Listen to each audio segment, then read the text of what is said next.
10వ తరగతి చదివే పిల్లాడు ఇంత కర్కశంగా ఎలా మారాడు? చిన్న ఘాటు పడితేనే భయపడే వయసులో అంత దారుణంగా ఎలా చంపాడు? కూకట్పల్లి సంగీత్ నగర్లో హత్యకు గురైన 10 ఏళ్ల బాలిక కేసులో పోలీసుల నుంచి సగటు వ్యక్తి వరకు వేధిస్తోన్న ప్రశ్నలివి. బయటకు చిన్నవిగా కనిపించే సమస్యలు పసి మనసుపై ఎంతటి ప్రభావం చూపుతాయనేందుకు ఈ బాలుడి జీవితం నిదర్శనమంటున్నారు పోలీసులు. అమాయకంగా కనిపించే పిల్లాడు ఈ హత్య చేశాడంటే తొలుత పోలీసులే నమ్మలేకపోయారు. చివరకు అతడు చెప్పిన కారణం విన్నాక విస్మయానికి గురయ్యారు.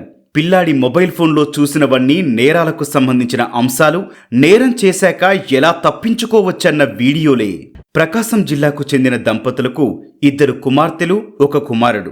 బతుకుబాటులో హైదరాబాద్ చేరి కూకట్పల్లిలో నివాసముంటున్నారు. తండ్రి మద్యానికి దగ్గరయ్యాడు. తల్లి కష్టపడితే వచ్చే 20,000తో కుటుంబాన్ని నడపాలి. బాలుడు 11 ఏళ్ల వయసులో ఊహించని అనుభవం చవిచూశాడు. బక్కపలచగా ఉండే అతడి రూపాన్ని చూసి కొందరు హేళన చేశారు.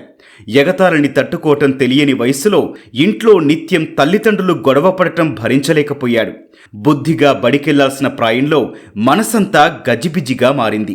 అమ్మను చూస్తే జాలి, నాన్నను పలుకరించాలంటే భయం. ఇటువంటి పరిస్థితుల మధ్య నలుగుతూ వెబ్ సిరీస్లు, యూట్యూబ్లో సీరియళ్లు, హర్రర్ సినిమాలతో తనదైన ప్రపంచాన్ని వెతుక్కున్నాడు. ఊహాలోకంలో విహరిస్తూ తానొక సిఐడి అధికారిగా భావించుకునేవాడు.